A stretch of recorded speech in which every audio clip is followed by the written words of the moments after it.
Este es el resumen. Siempre me gusta presentar, un poco para ordenarme en mi cabeza, ¿no? Siempre me gusta iniciar las presentaciones con un resumen de contenidos.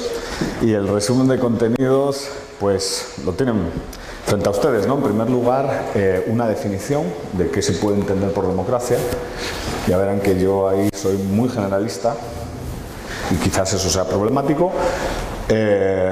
Una segunda reflexión sobre algo que Andrea citó ayer. Me ha venido muy bien la presentación de Andrea ayer porque ha tratado varios de los temas que de una forma u otra se van a tratar aquí en la primera parte de la presentación. La democracia de los antiguos frente a la democracia de los modernos, siguiendo un poquito el modelo de Benjamin Constant, ¿no? La famosa conferencia del político francés de la libertad de los antiguos versus la libertad de los modernos. El tercer punto, que a mí me parece muy interesante, es comparar democracias liberales normativamente, o sea, modelos versus democracias iliberales, que es un tema interesante. Democracia iliberal es un concepto, yo no sé si han visto el libro, pero bueno, si no han visto el libro, quizás hayan visto al periodista en CNN, en CNN, el Fareed Zakaria, ¿no? Que es este periodista de la India que emigra a Estados Unidos y en Estados Unidos escribe dos libros, ¿no? Así que tuvieron cierto impacto. El primero del mundo, el segundo, el mundo postamericano, pero el primero se llama El futuro de la libertad. Y es un libro muy interesante porque es un libro de 2001 en el cual pues ya más o menos destapa por dónde va a ir Venezuela y define Venezuela efectivamente como un modelo democrático y liberal. O sea, cómo las democracias pueden degenerar en modelos iliberales, ¿no? Entonces, yo eso lo defino un poquito democracia popular. Luego, el cuarto punto, es una pena que no esté mi maestro, que no esté Bastos, porque le hubiese gustado, la anarquía democrática, que es un poco el match entre democracia e ideología libertaria o liberalismo, ¿no? Entonces, un poco reflexionar sobre la democracia celular, lo que implica y, en cierto sentido, tratar temas como muy austriacos en este apartado, ¿no? Porque son problemas de escala y todo eso, que era lo que hoy discutimos en el desayuno. Y el último punto, pues pongo diálogo, pueden ponerlo abucheamiento público del ponente, lanzamiento de tomates, insultos, se aceptan insultos, o sea, pueden poner lo que quieran ahí, ¿no? Entonces, sería un espacio dedicado al diálogo. La primera pregunta es, ¿qué es democracia, no?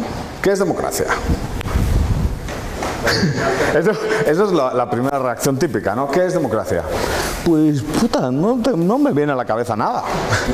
Sistema de elección de cargos públicos. Un sistema de elección. Una forma de obtener un relevo de poder de forma no violenta.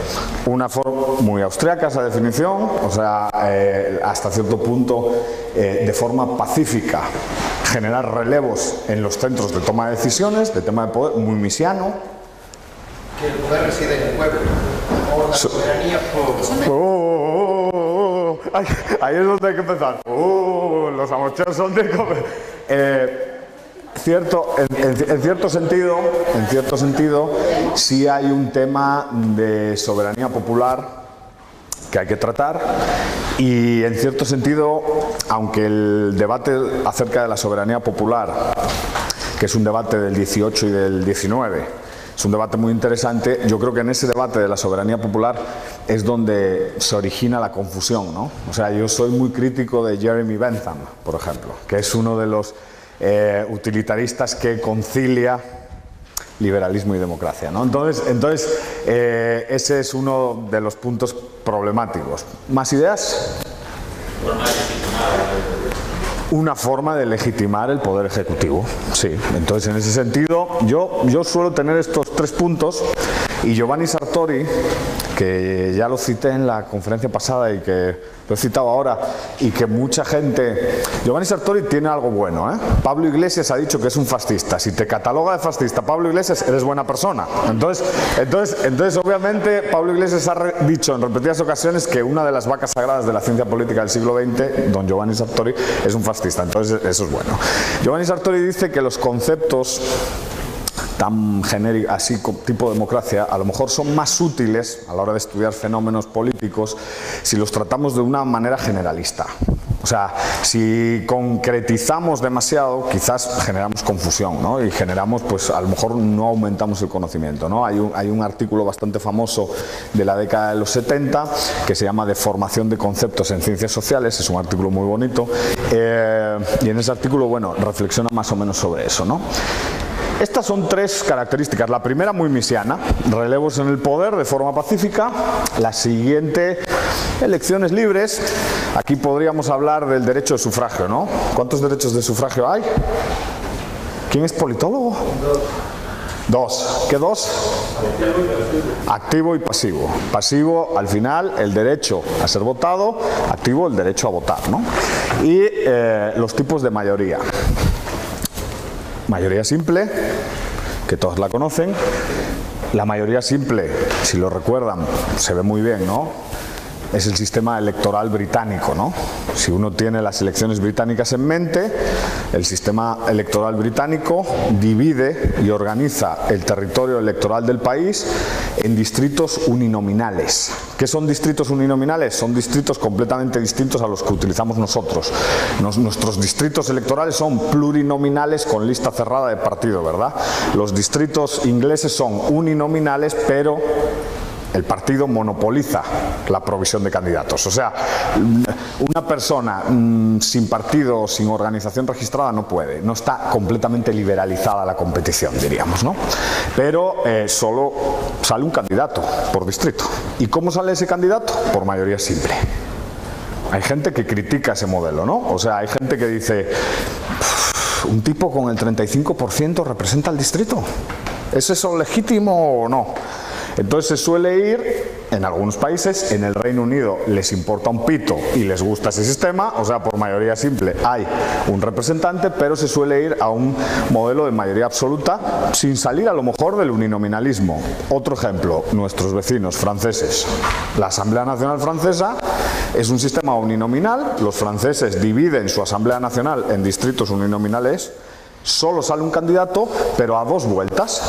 Como dicen, bueno, no me basta con que tenga una mayoría simple, porque ya saben los franceses comen pan, toman café, leen a Sartre, la náusea, no sé cómo lo soportan, y de vez en cuando hacen revoluciones así populares y tal, se manifiestan mucho, entonces claro, no mola.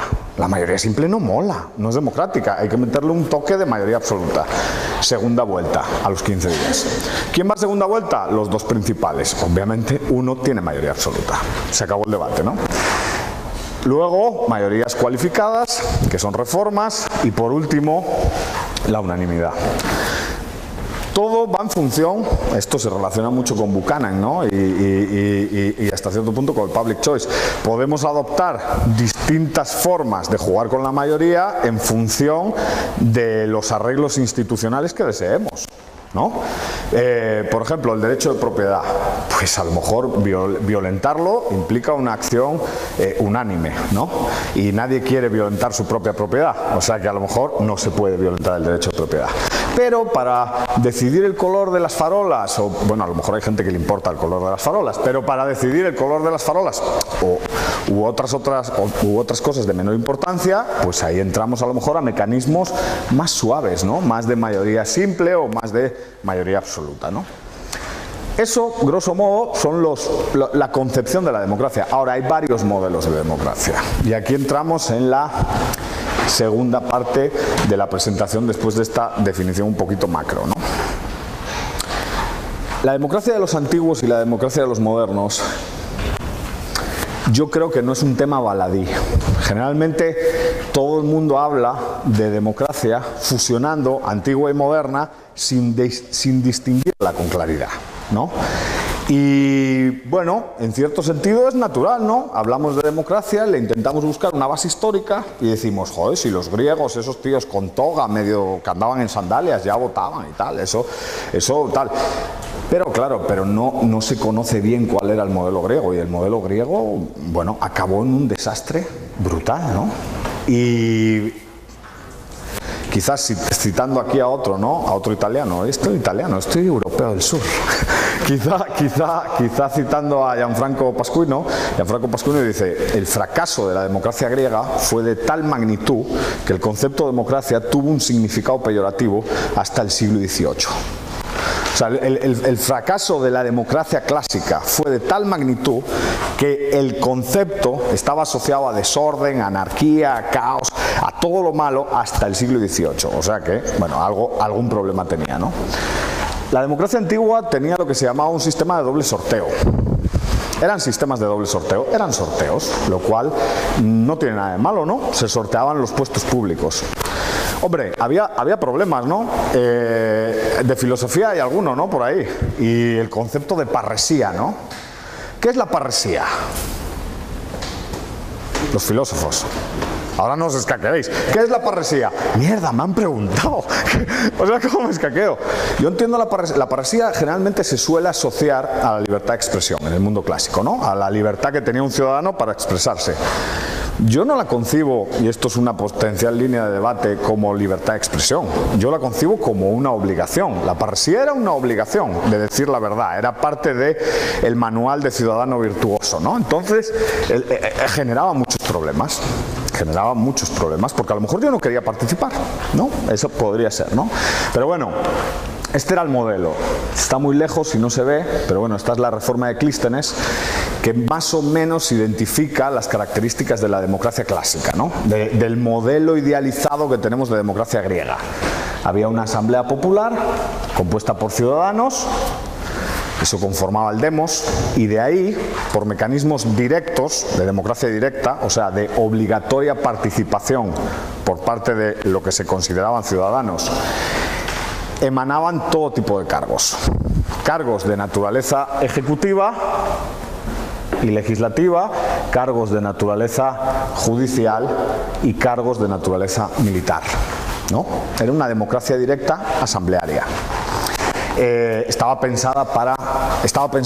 Era imposible que funcionase en comunidades complejas. Y por eso muchas veces los griegos, bueno, obviamente Atenas en su máximo esplendor, pues no pasó de 35.000, 40.000 habitantes, ¿no? Era muy difícil coordinar hasta cierto punto la cooperación social mediante un mecanismo de democracia. Ahora, el Estado evoluciona, entendiendo Estado como Estado moderno, ¿no? Como forma política que, como decía el profesor Bastos el otro día, a partir del siglo XVII, Paz de Westfalia, 1648, empieza a crecer. Todos sabemos que el Estado posee como tres fases, ¿no? Históricas, digamos.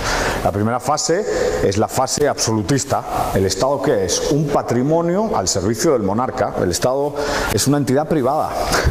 El Estado está privatizado, es patrimonio del Estado. Una segunda fase muy problemática, que es donde se originan todo este tipo de confusiones, que coincide con ¿qué? Dale. Revoluciones liberales. De un lado la Revolución Francesa y del otro lado la Revolución de los Estados Unidos, por ejemplo, ¿no? Y ya cuando entramos en el siglo XVIII, todas las revoluciones nacionalistas. Y ahí está el problema, nacionalistas. Empieza a fusionarse la forma política-Estado con un concepto de nación. ¿Qué es una nación? ¿Noemí? ¿Qué es una nación? Es jodido de definir el concepto nación. Es la típica pregunta que te dicen, ¿qué es nación? Joder, nación. No, joder, no. ¿Qué es? O sea, ¿qué es? Una sociedad políticamente organizada. Es un territorio como un Estado. O sea, es Una sociedad políticamente organizada. una sociedad políticamente organizada. Una ciudad libre no es una nación, ¿no? Y es una sociedad políticamente organizada, ¿no? Una comunidad con individuos, un territorio que comparten una historia, costumbres, Y Estado. etc. Y ni siquiera un Estado. Ok. Bajo el sistema que Fernando habló antes, ¿el mundo hispanoamericano es una nación? Podría ser. ¿Cómo sí no? O sea, o es sí o es no. Yo os voy a decir un truco que a mí me convence siempre para estudiar nacionalismos, y creo que es un truco muy útil, y a partir de ahí empiezas a ver la democracia de otra forma, ¿no? Porque el concepto de la soberanía popular y el problema de la soberanía popular y el pueblo está vinculado a la nación directamente. O sea, la mutación del Estado de un producto patrimonial real a un producto colectivo, pueblo, del pueblo, está el vínculo es el nacionalismo, no hay otro vínculo, ¿no? Y de ahí todos los problemas que el nacionalismo origina. Toda nación tiene que tener su Estado. Entonces empiezan los problemas. Pero hay un truco muy bueno. Para estudiar nacionalismos hay que quitarse dos prejuicios de la cabeza. Primer prejuicio: la nación no es natural.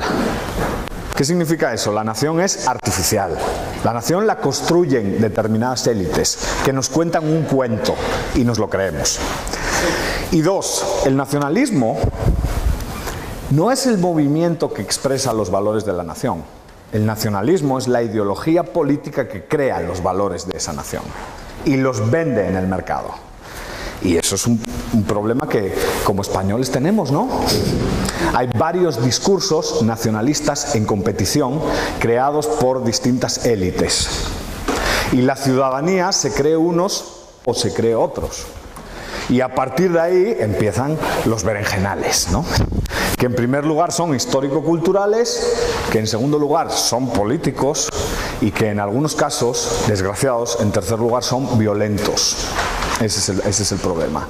Hay como una asociación ahí, pueblo, Estado, nación, muy peligrosa, ¿no? Obviamente, además de eso, el modelo del Estado liberal nacional, del Estado o nacional liberal, como lo queráis llamar, tiene también otro tipo de cuestiones, ¿no?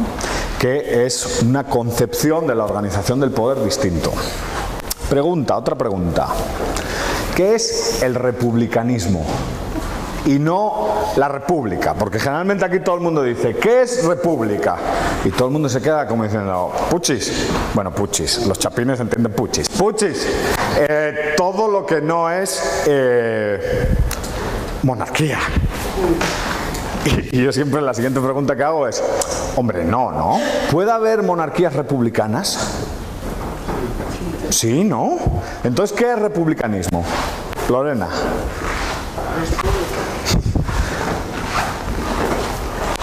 ¿Alguien? ¿Quién quiere hablar?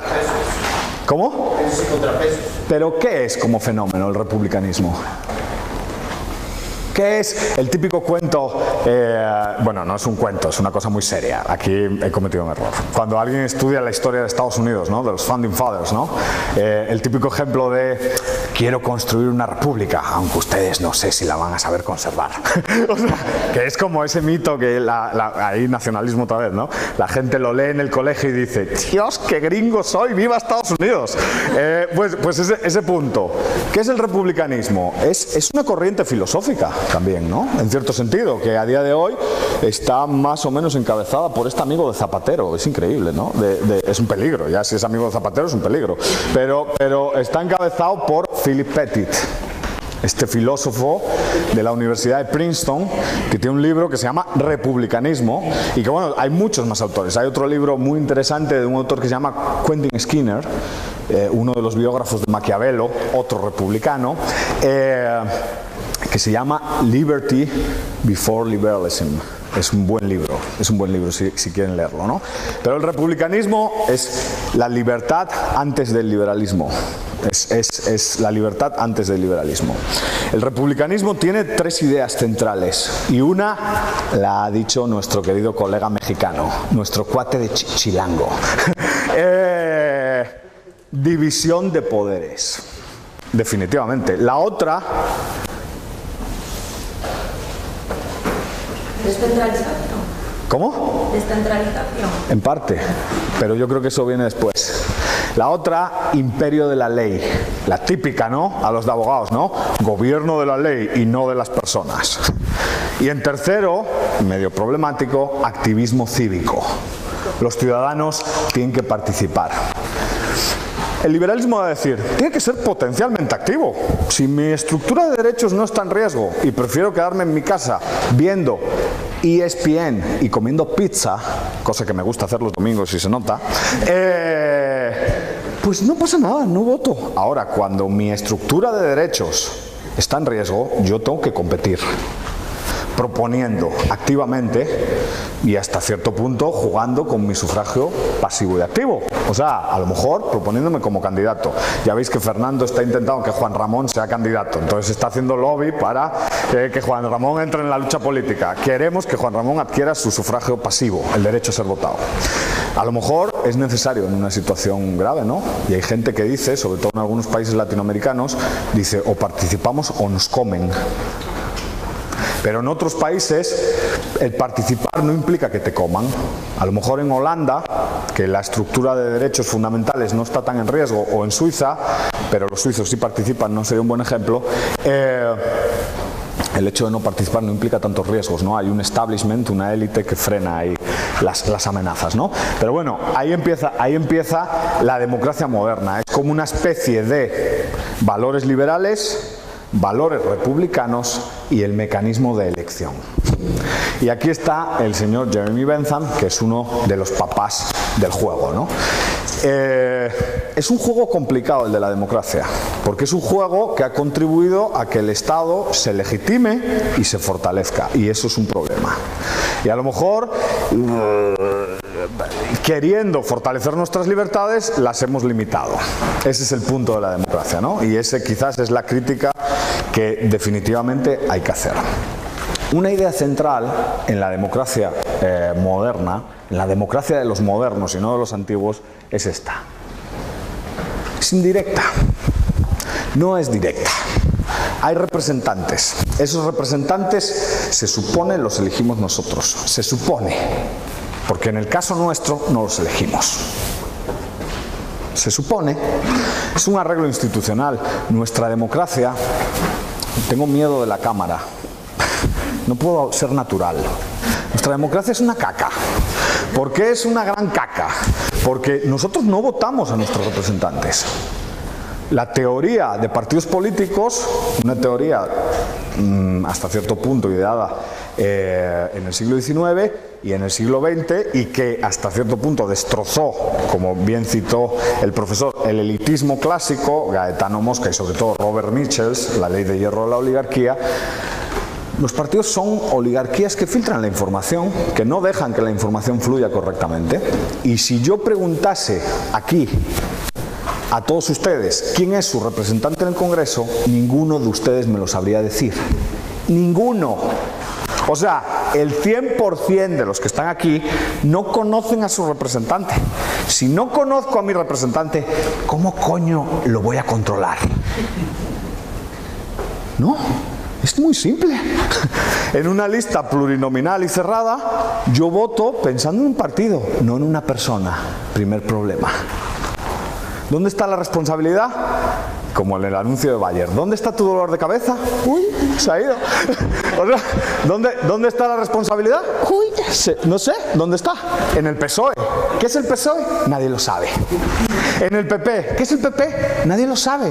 Porque nosotros los liberales creemos en el individualismo metodológico, ¿no? Alguien tiene que estar ahí, con nombre y apellido. Alguien tendrá que asumir los costos de hacerlo mal. No un ente abstracto y colectivo. En ese sentido, a lo mejor los ingleses, cuando votan, lo tienen más claro. Eduardo Fernández, gordito y buen chaval, hay que seguir votándolo. Otra persona, un indeseable, un corrupto, un no sé qué, no solo lo estoqueo por email hasta hundirlo en la miseria, sino que además lo insulto cuando entra a los bares y tal. Cosa que Pablo Iglesias lo dice con mucha demagogia y con mucho sentimiento, pero que en un político que te la juega no es tan ilícito. La censura pública no es tan ilícito, ¿no? O el ostracismo directo. Es una potencial herramienta que tenemos, ¿no? La poliarquía es el concepto que define las democracias actuales, ¿no? En cierto sentido. Y es una creación de Robert Dahl, que es un tipo de Yale, que ya falleció, una vaca sagrada de la ciencia política. No era liberal, pero era buena persona.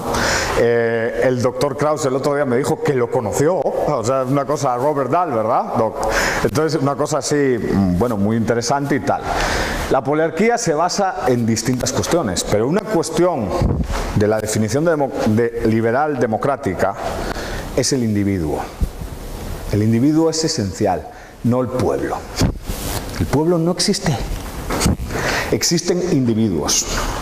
¿Cómo canalizamos intereses individuales? O cómo unos individuos representan intereses individuales. Y cómo se produce ese juego.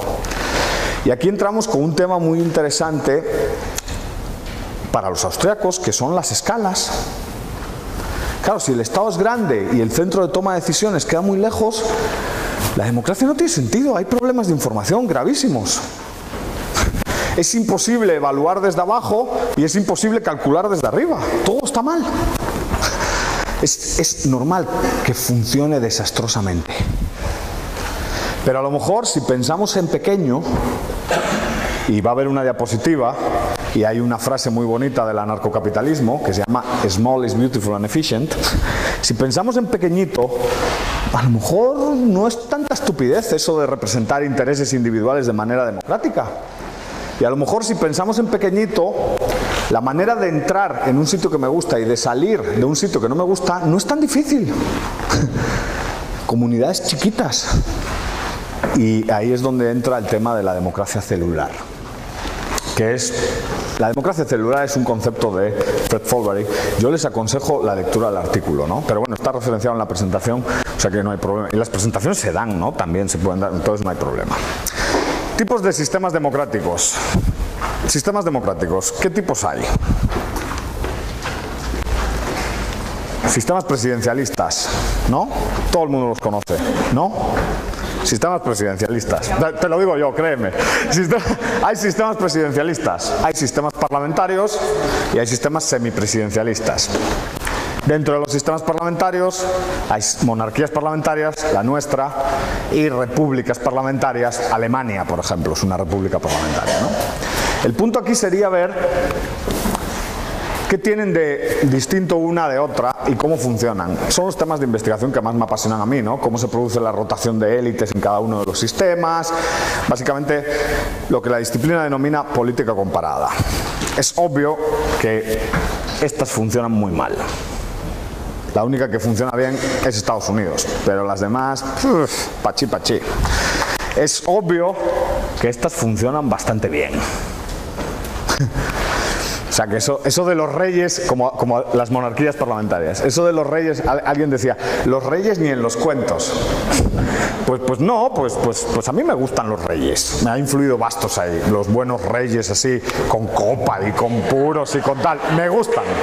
Y son reyes que, bueno, que cuando interactúan con un parlamento aristocrático y un parlamento común, pues no lo han hecho mal a lo largo de la historia, no lo han hecho mal, han evolucionado decentemente, porque hay divisiones de poder alternativas a las jurídico-institucionales. O sea, el cuento de Montesquieu, legislativo, ejecutivo y judicial, es una dimensión de la dimensión de poder, pero no es la única. El otro día el profesor Bastos nos dijo, la aristocracia es otra dimensión. El rey como jefe de Estado es otra dimensión. Si el rey sanciona leyes y dice, mi huevo, esta no la sanciono, no me gusta, ¿qué coño hacemos? La respuesta es, ganamos tiempo para que haya un debate otra vez en la comunidad, para que el problema vuelva a bajar.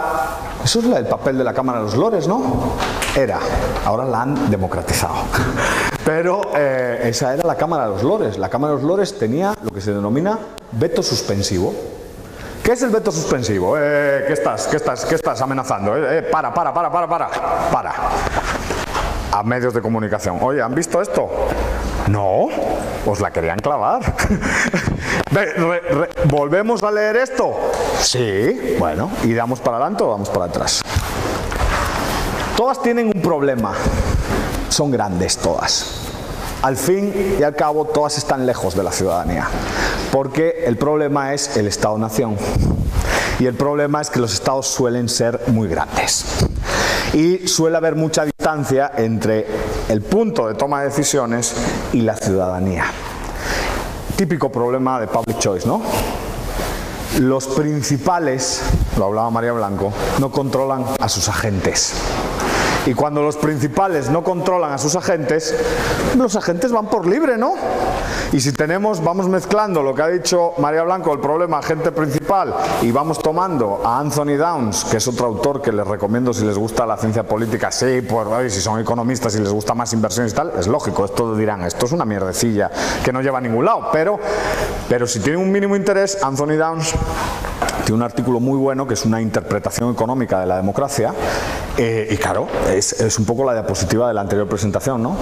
El político, si no lo controlas, si no tiene miedo de su cliente, se va a preocupar de su renta, de su estatus y de su poder.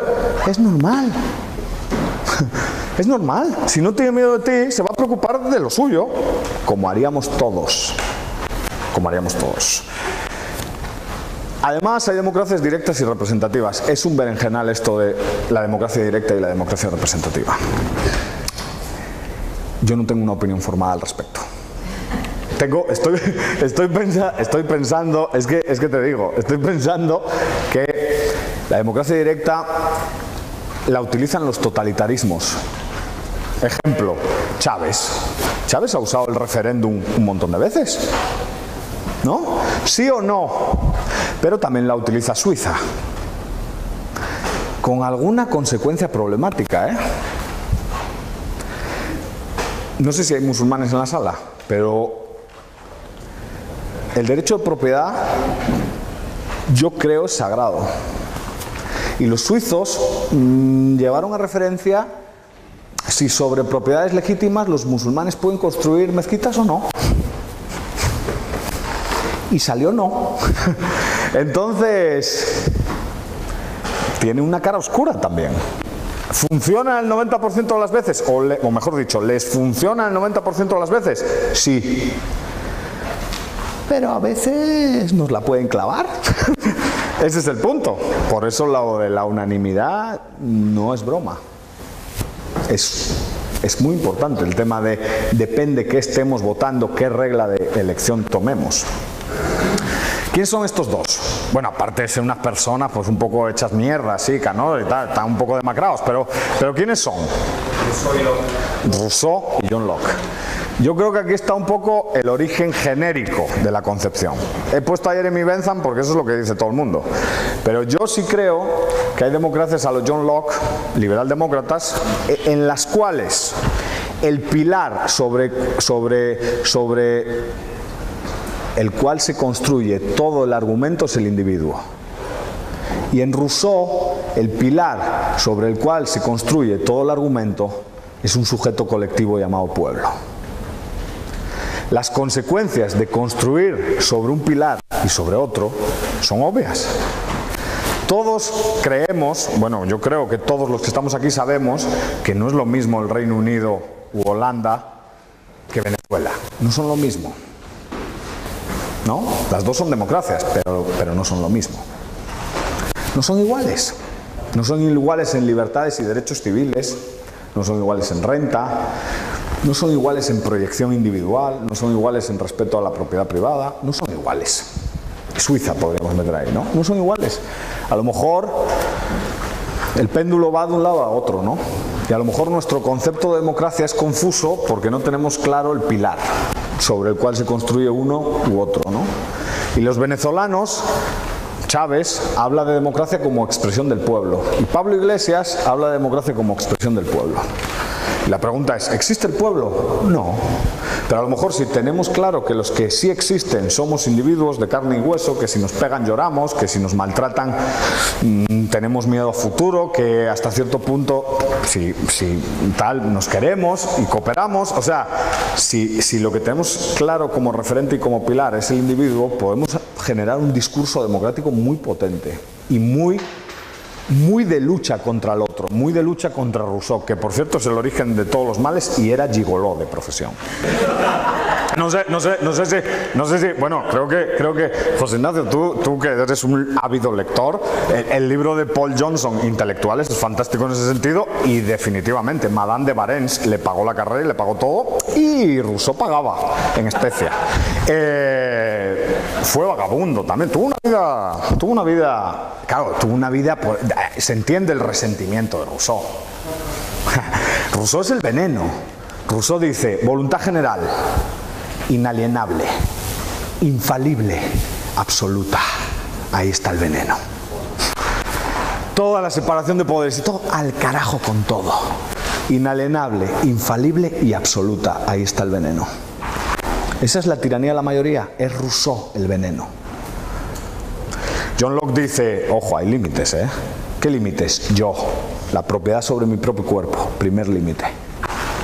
Yo, mi vida. Eso es el primer límite. No podemos decidir mayoritariamente, vamos a matar a Mark.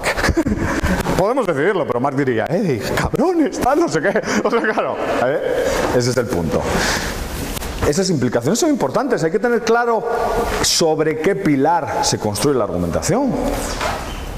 Bueno, esta diapositiva, que no se ve, caca, tendría que verse, pero no se ve, los de atrás no la deben de estar viendo bien, muestra un poco el modelo liberal democrático y el modelo democrático republicano de Rousseau, ¿no? Ya sabéis que Rousseau además tiene frases perfectas en el contrato social, ¿no? Y en Confesiones también, es otro libro fantástico, pero en el contrato social es brutal, porque en el contrato social dice, tú te liberas participando. ¿Te puedes quedar en casa? No, te jodes y votas. Y lo que dice es, eres ciudadano cuando votas y eres súbdito cuando aceptas el resultado de la votación. Más veneno, más leña al fuego. Entonces, claro, súbdito. O sea, tu estatus de ciudadanía queda alterado, tu estructura de derechos potencialmente. Modelo democrático republicano, el modelo liberal democrático, bueno, hay una literatura que lo ha contrastado a lo largo de la historia y que hasta cierto punto nos llegan a explicar, a mi juicio de una manera más o menos satisfactoria, qué es la democracia popular, qué es Venezuela, qué es una democracia más liberal, Holanda, Suiza o el Reino Unido, ¿no? Por ejemplo, ¿no? Y yo creo que ahí el punto está en conceptos como ciudadanía pasiva. Yo ciudadanía pasiva creo que es confuso y creo que ahí los autores estos de corriente dominante están equivocados. La ciudadanía en una democracia liberal es potencialmente activa. Yo generalmente, si yo sospecho en un cálculo, mi preferencia subjetiva más o menos calcula y percibo, ¿cuánto tiempo llevo? Llevo bastante, hoy sí me pasé. Mi preferencia subjetiva determina que básicamente mi familia, mis propiedades, básicamente mi empleo, lo importante, lo que de verdad importa, estar con los de uno, ser feliz, mejorar el nivel de vida. Si veo que el ambiente institucional no afecta a eso, ¿por qué tengo que votar? Yo tengo que ser potencialmente activo, Cuando me hinchan la vena, un comunista, ahí es donde tengo que organizarme primero, eso tiene un costo, y participar y competir. Y Luis nos dijo en una de las sesiones que es muy difícil competir, porque nuestro discurso es más complicado. Características comunes, normativamente hablando, también tienen. Entonces, bueno, cuando vean la presentación, reflexionen un poquito sobre esto, ¿no? Este es Robert Dahl, que como ven es un anciano adorable. Es el típico anciano al que le cae bien a todo el mundo. Ve la foto y dice, pues sí, era buena persona. Y yo les aseguro que es buena persona, aunque no sea un libertario y tal. Robert Dahl decía que las revoluciones en el siglo XIX y XX han sufrido 3 procesos radicales de shocks. Tamaño, escala y amplitud los define. Y que eso genera problemas. Claro, tamaño, escala y amplitud son conceptos similares, a lo mejor hay que explicarlos un poquito. Tamaño es, las democracias actuales están pensadas para hacer funcionar a países de 300 millones de habitantes, ¿no? Ya no son comunidades chiquitas como la Atenas clásica, ¿no? Son comunidades importantes. En segundo lugar, escala. Los individuos no están jerarquizados, no es un problema de escala austríaco, es un problema de estructura sociológica. ¿Qué es un ciudadano? Todo el mundo es un ciudadano. ¿Qué le vamos a hacer? Es universal la ciudadanía. Eso es lo que ha conseguido la revolución nacional, porque claro, antes, si la nación está conformada por unas personas que comparten unas costumbres, una visión o una cosmovisión cultural similar, pues todos somos iguales, ¿no? Todos podemos levantar la mano y opinar, ¿no? O sea, es inherente a la nación una particular concepción de la igualdad. Entonces, todo el mundo puede votar. Antes no era así. Y la tercera, la amplitud, que es el problema. Todos tienden a democratizarse. Y eso está mal. Y Robert Dahl es consciente de que eso está mal. Todo tiende a democratizarse. Y eso está mal. No todo tiene por qué ser democrático. Además de esas revoluciones dahlianas, hay unas revoluciones post-dahlianas, quizás más peligrosas también.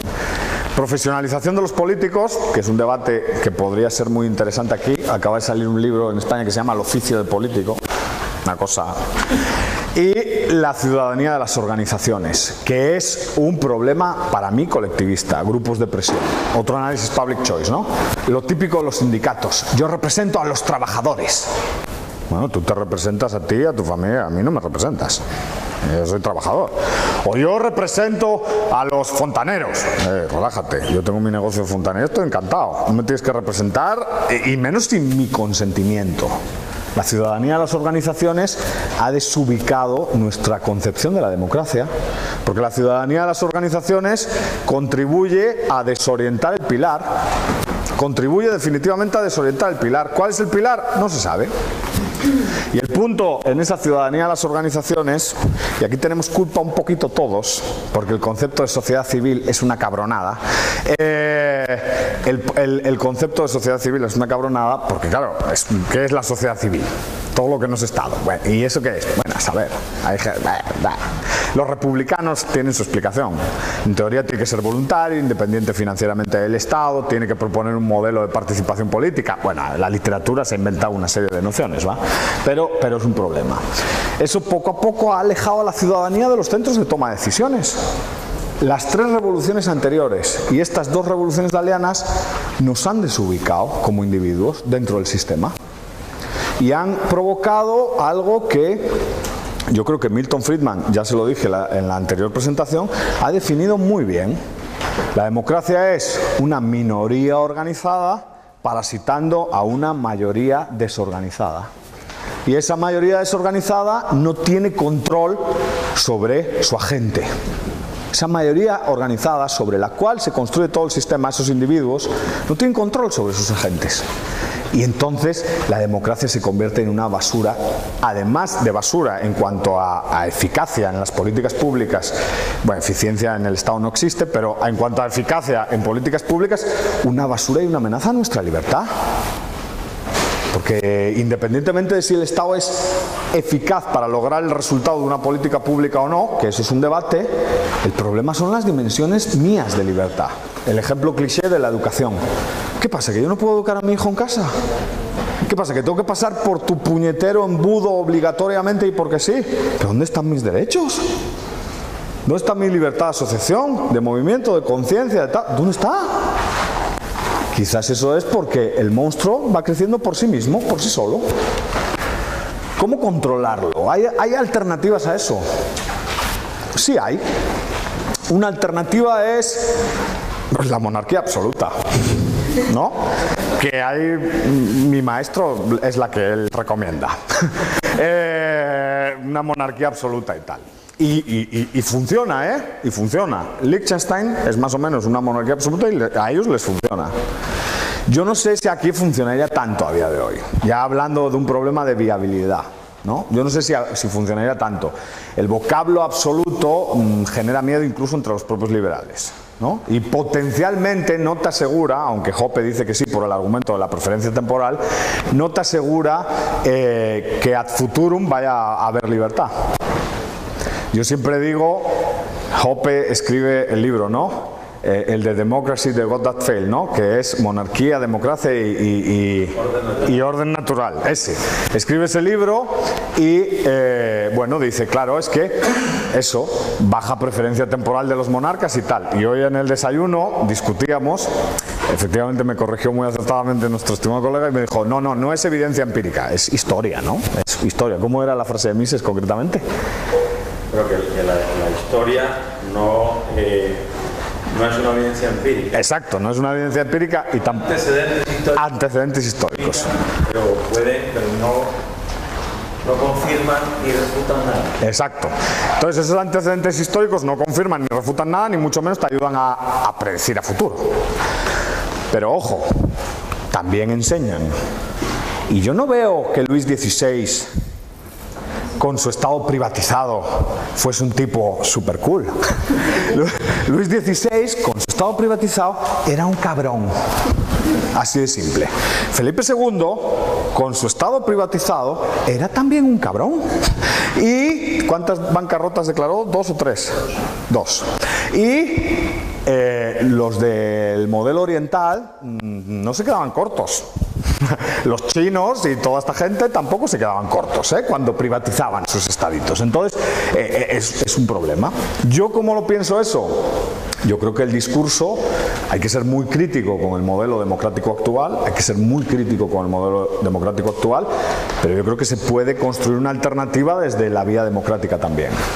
Y ahí es donde aparece el concepto de democracia celular, que es un artículo de Fred Folbery, que es uno de estos autores hasta cierto punto, bueno, ahí a medio camino entre la escuela austríaca y el Public Choice, y que tiene una propuesta muy interesante de gobernanza multinivel y de democracia celular que pivota sobre la frase small is beautiful and efficient. O sea, pensemos en pequeño y construyamos los sistemas con una lógica bottom-up, de abajo arriba, y no con una lógica top-down, de arriba abajo. Parece que nuestros sistemas a día de hoy son de arriba abajo. ¿Hay una alternativa para volver a construir de abajo arriba? Bueno, pues no sé si viable o no, pero la propuesta quizás sea más aceptable a nivel popular, ¿no? La idea es promover federalismo fiscal. Federalismo fiscal y municipalización. La idea es, tenemos que ser responsables de nuestro futuro. Y hay que proponer una respuesta de eso. Y obviamente gestionar eso es más difícil que gestionar el Estado te va a regalar de todo. Pero la democracia celular está concebida para que el modelo democrático aplique a distritos de tamaño pequeño y mediano con, hasta cierto punto, federalismo fiscal. Ser responsables de la gestión, recaudación y gestión de nuestros impuestos. Y también hay que asumir cosas, y yo creo que como liberal es importante, y a lo mejor a algunos de la sala no les gusta, hoy por la mañana hablábamos de España y de la nación, también hay que asumir cosas como que bajo un modelo de democracia celular las naciones cambian y los territorios se modifican y la geografía no tiene por qué ser estática y ad infinitum, ¿no? Este libro de Kaplan, pero del otro, ¿no? La venganza de la geografía. No tiene por qué ser así. Porque los ciudadanos, si tenemos claro que la nación es un constructo artificial de determinadas élites, no tenemos por qué estar siempre ad futurum en la misma nación. Los que queremos estar, pues como españoles, estaremos, y los que no, pues no estarán. Y listo. Y habrá fórmulas para organizarse. Esos distritos pequeños hasta cierto punto desestatizarían el Estado, que es lo que busca un poco esa propuesta. No del todo, es imposible del todo, ¿no? Habría monopolios, por ejemplo, bueno, esta es mi visión particular, ¿no? Yo creo que ejércitos permanentes sí tiene que haber, lo siento. Soy jovesiano, tengo miedo a que me ataquen. Entonces, y creo que los que vivimos en América Latina entendemos un poco eso, ¿no? O sea, vemos comunidades un poco informales, con violencia propia y tal. Bueno, yo tengo miedo. Yo soy gordito, soy buena persona. A mí no se me da bien eso de agarrar un M16 y empezar a defenderme. O sea, yo creo que a mí no duro ni medio minuto. Me matan en la primera treintena. Entonces sí quiero preocuparme de que haya profesionales que sean buenos en eso para defender. Y que se crean un poco el rollito, que crean en el proyecto. Que crean en el proyecto, no es broma, es un tema que hablamos hoy. Maquiavelo decía, sí, el mercenario privado está bien el mercenario privado, pero el mercenario privado tiene un incentivo a alargar el conflicto. Y una vez alarga el conflicto, tiene un incentivo a destruir mi casa, porque el que tiene las armas es él. Y cuando yo me quedo sin dinero, porque el conflicto ha sido alargado, y le pasó a Florencia. ¿Qué le pasó a Florencia después? Que fue invadida y se huevearon todo. Entonces, bueno, no significa que tenga que ser así siempre, pero es un riesgo. Es un riesgo. Si tú te crees el proyecto, con ejército profesional que voluntariamente saliera al ejército y que se cree el proyecto, se lo cree, esos incentivos se modifican un poquito. Bueno, no sé, hay militares también en la sala ahí, entonces podrían opinar a este respecto. Es polémico. Y luego, el tema de pensar en pequeño facilita la libertad de moverte, de cambiarte de un sitio a otro. Si no me gusta, me voy. ¿Que me gusta? Me quedo. pero mis costos de resistirme ante un sistema que no me gusta se reducen.